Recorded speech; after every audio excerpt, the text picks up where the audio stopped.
Hi, this is a quick comparison of the Cambridge Evo One and the Ruark R410 units. So, I'm not a YouTuber and I tend to do these kind of videos to help my own decision process.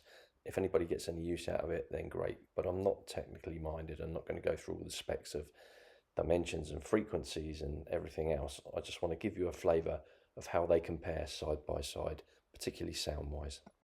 There are surely enough videos and manufacturers' website details out there to help you with that. So when I started searching, the Ruark R410 was the first one I saw in John Lewis. I really like the walnut effect look, fused walnut they call it.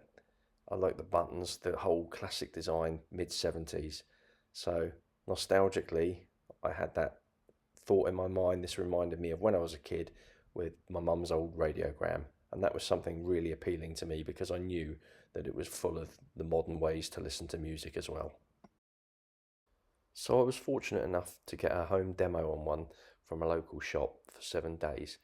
And during that 7 day period, one came up on Richer Sounds that was an open box demo, which I have 28 days to return. So in that crossover period between the initial 7 days and the 28 days I've got on this one, I had them both set up side by side. I've got to tell you that they do sound different than each other. I checked out the EQs and literally they were side by side, but the one that I got that was a home demo has obviously lived a different life. It was warmer, the bass response was different somehow. I couldn't separate them to say whether I liked one more than the other.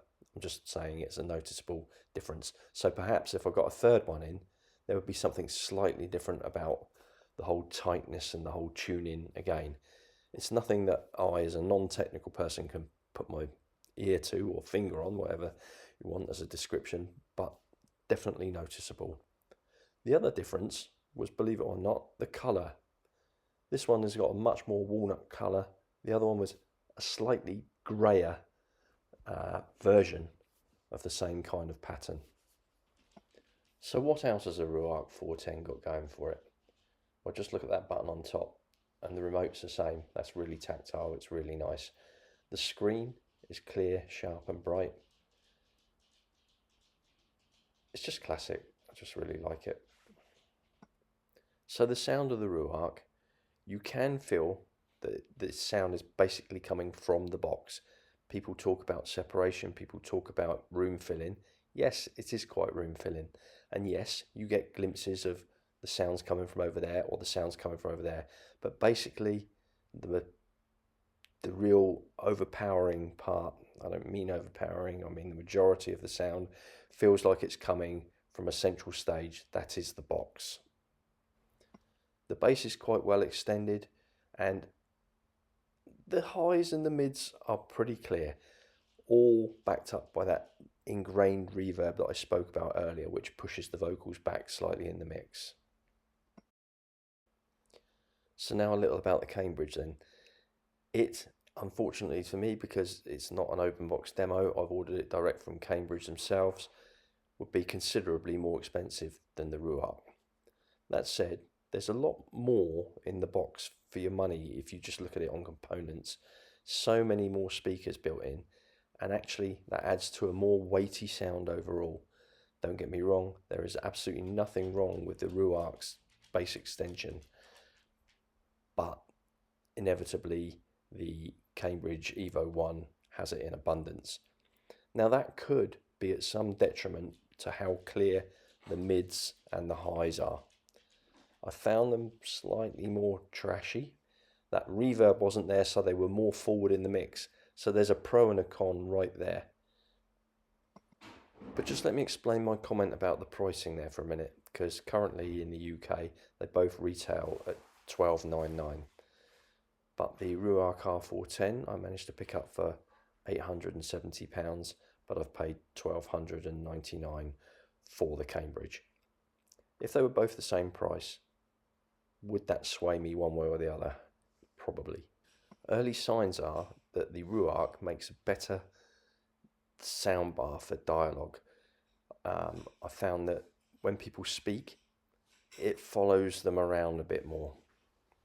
If you're watching a movie or something, I'm sure the Cambridge would come into its own for that soundbar with that extra bass extension that it's got. Again, in terms of what you're looking at, the screen being larger on the Cambridge Evo One is easier to see from a further distance away, but I wouldn't say that it's as crisp or perhaps even as bright as the one on the Ruark. So again, swings and roundabouts on what you're intending to do.